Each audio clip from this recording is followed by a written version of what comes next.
Priya's home ഗാർഡനിലേക്ക് സ്വാഗതം സുഹൃത്തുക്കളെ. കുറച്ച് ദിവസമായി വീഡിയോ ഒക്കെ ഇട്ടിട്ട് ഇന്ന് ഞാൻ എൻ്റെ ഒരു പഴയ റോസിനെ കാണിക്കാനാണ് വന്നത്. നോക്കിയേ, ഇത് റൂബി റെഡ് റോസാണ്. ഇതിന്ന് ഞാൻ വളരെ അധികം റോസസ് എൻ്റെ റിലേറ്റീവ്സിനും ഫ്രണ്ട്സിനും ഒക്കെ ഉണ്ടാക്കി കൊടുത്തിട്ടുണ്ട്. നോക്കി, ഇതിൻ്റെ ചെടിയുടെ ചോട് കണ്ടോ? ആ ചോട്ടിൻ്റെ വണ്ണം കാണുമ്പോൾ അറിയാമല്ലോ നമുക്ക് ഈ ചെടിക്ക് ഇച്ചിരി പഴക്കമുള്ള ചെടിയാണ്. ഒരു 3.5 വർഷം 4 വർഷം ആകാൻ പോകുന്ന ഒരു റോസാണിത്. എന്നിട്ടും ഇതേ നോക്കിയാൽ നിറയെ പൂക്കളുണ്ട്. ഇത് എൻ്റെ button rose, creeper button rose. വളരെ സുന്ദരിയായിട്ട് ഇങ്ങനെ ട്രെയിൽസിലൊക്കെ കയറി മുകളിലേക്ക് പോകുന്നുണ്ട്. ഇത് എൻ്റെ അന്നേരിയുപ്പറി. ഞാൻ പൂത്തുവെന്ന് പറഞ്ഞിട്ട് നിങ്ങളെ കാണിച്ചിരുന്നല്ലോ. ഈ അന്നേരിയുപ്പറിയുടെ പേരിൻ്റെ പിന്നിൽ രഹസ്യം എനിക്ക് പിന്നീടാണ് മനസ്സിലായത് കേട്ടോ. എന്താണെന്നറിയോ?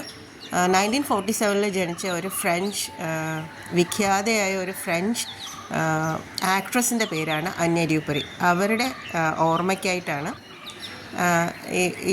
ഈ റോസ് 1995 മറ്റോ ബ്രീഡ് ചെയ്ത റോസാണ്. അതിന് അന്യ ഡ്യൂപ്പറി എന്ന് പേരിട്ടത്. ഇതെൻ്റെ പീസ് ആൻഡ് ലവ് റോസ്.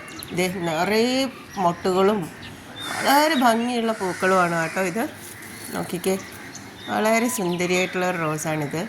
കണ്ടോ, നിറയെ പൂക്കൾ, നിറയെ തളിരുകൾ. ഞാൻ പറഞ്ഞല്ലോ, റീപോർട്ട് ചെയ്ത ശേഷം ഇവയ്ക്ക് കൊടുത്ത വളമൊക്കെ ഞാൻ നിങ്ങളുമായിട്ട് ഷെയർ ചെയ്തിട്ടുണ്ട്.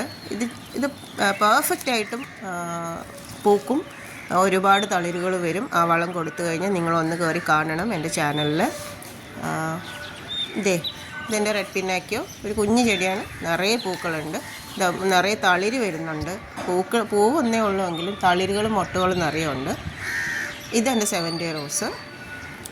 ഇത് അങ്ങറ്റം വരെ, തുമ്പ് വരെ മൊട്ട് പിടിച്ച് നിൽപ്പുണ്ട്. ഈ റെഡ് കളറിൽ കാണുന്നതൊക്കെ പുതിയ തളിരുകളാണ് കേട്ടോ. നിങ്ങളും ഈ ചെടികൾക്ക് എല്ലാ ഫ്ലവറിങ് പ്ലാന്റ്സിനും കൊടുക്കാൻ പറ്റിയ ഒരു വളമാണത്. നിങ്ങൾ എൻ്റെ ചാനൽ കയറി കാണണം. ദയവേത് എന്നെ സപ്പോർട്ട് ചെയ്യണം, സബ്സ്ക്രൈബ് ചെയ്യണം. ഇതിൻ്റെ ബാൽക്കണിയിൽ ഞാൻ സെറ്റ് ചെയ്തിരിക്കുന്ന ഒരു ചെറിയ ഗാർഡനാണ്. ഒരു സ്റ്റാൻഡ് വെച്ചിട്ട്, ഒരു പ്ലാന്റ് സ്റ്റാൻഡ് വെച്ചിട്ട് അതിനകത്ത് കുറച്ച് അധികം വെയിൽ വേണ്ടാത്ത എന്നാൽ നന്നായിട്ട് പൂക്കുന്ന കുറച്ച് ചെടികൾ. പെറ്റൂണിയാസൊക്കെ പൂക്കാറായി.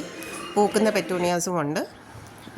ഇത് കണ്ടില്ലേ, റീപോർട്ട് ചെയ്ത് വെച്ചതും പുതിയ തൈകൾ സീഡ്സ് ഇട്ട് മുളപ്പിച്ചതും ഒക്കെ ഉണ്ട് പെറ്റൂണിയുടെ കൂട്ടത്തിൽ. പൂക്കുമ്പോൾ ഞാൻ നിങ്ങൾക്ക് കാണിച്ചു തരാം. ഇതെനിക്കുള്ള ഓർക്കിഡ്സ്. ഞാൻ ബാൽക്കണിയുടെ റെയിലിങ്സിലാണ് ഓർക്കിഡ്സ് പിടിപ്പിച്ചിരിക്കുന്നത്.